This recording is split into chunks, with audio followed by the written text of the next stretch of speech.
Okay, this is part 2. So I say, well, okay then.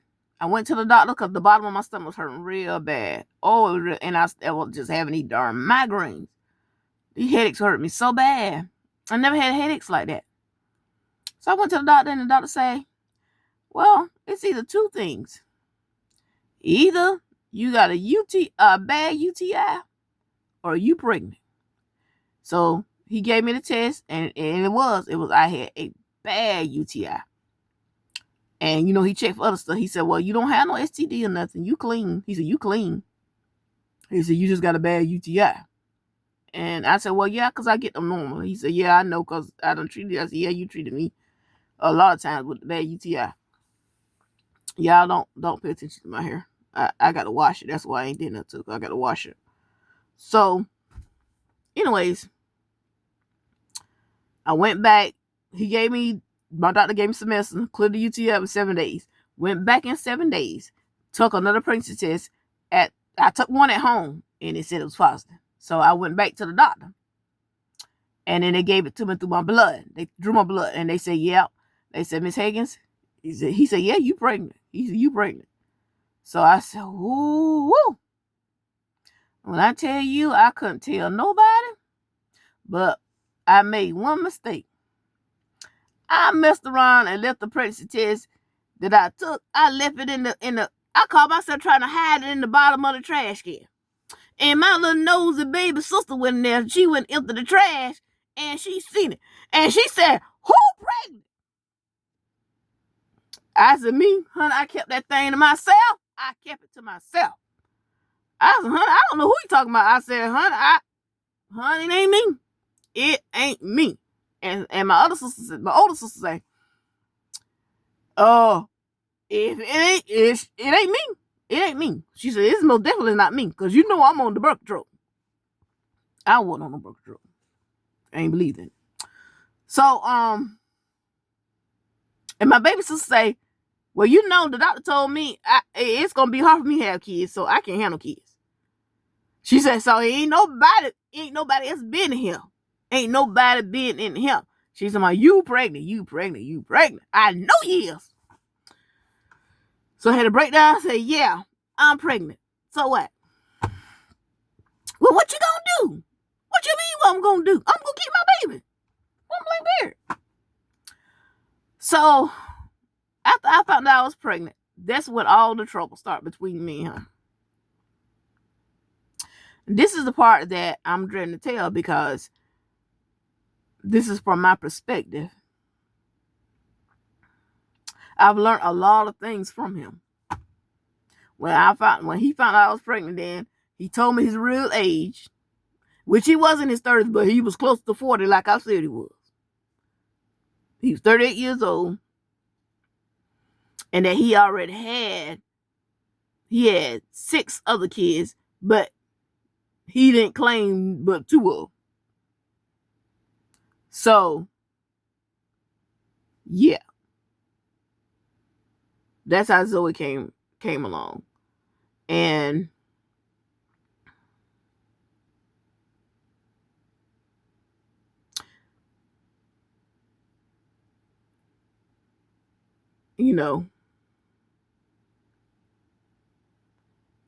that was not a good time.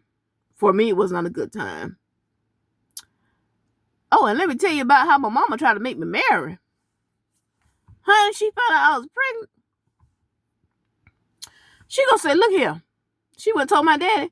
She said, look, I need new furniture. I need a new rug, because Vicky is pregnant, and I need her to get married.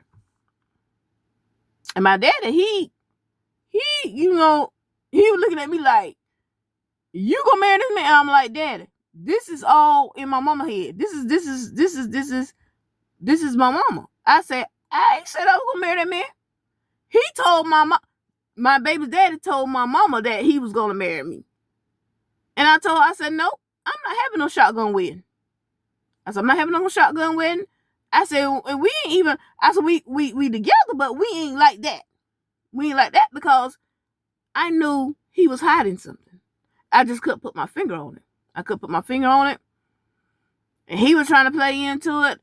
I just knew something was off about him. I couldn't figure it out. So as times passed, let me tell you about that one time he said he wanted to go fishing. So we went fishing. Well, he went fishing. Well, he wanted to go fishing. So we found this little spot, not too far from my apartment. So when we went down into the creek and stuff, I was casting my pole and the line in the water. So all of a sudden I felt something push me. Like I just felt a force push me. It was him. He was trying to make me miscarriage. And there ain't no time that he was trying to do it. We went to Carowinds. And that was before I found out I was pregnant, before I got the test result. Like, this is before I found out. All of a sudden, he just said, well, let's go to Carowinds this weekend. Okay. Me not thinking. So we walked around and stuff. He said, you want to get on the bumper cars? I said, well, no, because my stomach hurting. I don't know what's going on with my stomach. I said, no. I wasn't feeling good, so I really don't want to get on nothing. Because I ain't feeling good. So I'm not feeling good. I'm just walking around here with you because you wanted to come do this. I could stay to the house. It didn't make a difference to me. So no. So we got on the bumper cars. And when I got out of the bumper cars, that's when I know. It felt like my bottom of my stomach was going to fall out. I'm not lying. So I got to look here. I said, we got to go back to the motel room. I said, I need to go lay down. I said, I need to take me some Tylenol and I need to go lay down. So that's what I did. I did that. So we came back. And that's when I went to the doctor. And that's when I found out that's when I actually found out that I was pregnant. But he knew all along. Just like my manager said it. He knew all along. But I didn't know because it was my first time. My first time getting pregnant. So yeah. That's how that came about. And my daughter, he left and went back to Carolina, I think, that same year after I had Zoe. I had Zoe in January.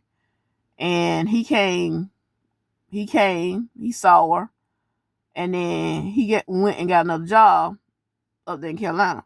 So he saw Zoe April. That's why I say April is a significant month for me, because I got pregnant in April, and after Zoe was born in January, April was the last month that I've seen him. I haven't seen that man in 25 years.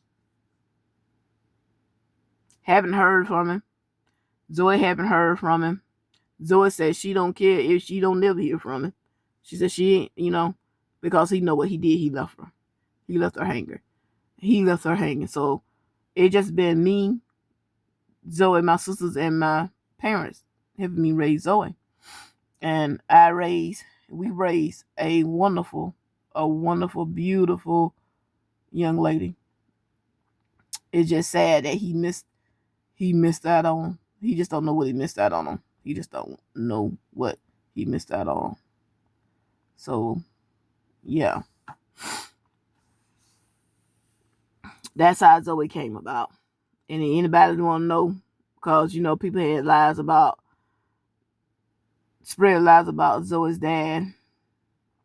But that wasn't him. I mean, they were just lying. It was just my own people. My own people was lying on me. My own kinfolk was lying on me because, of what they heard. Because at the time, when I was pregnant and I moved back home, my friend, I had a friend.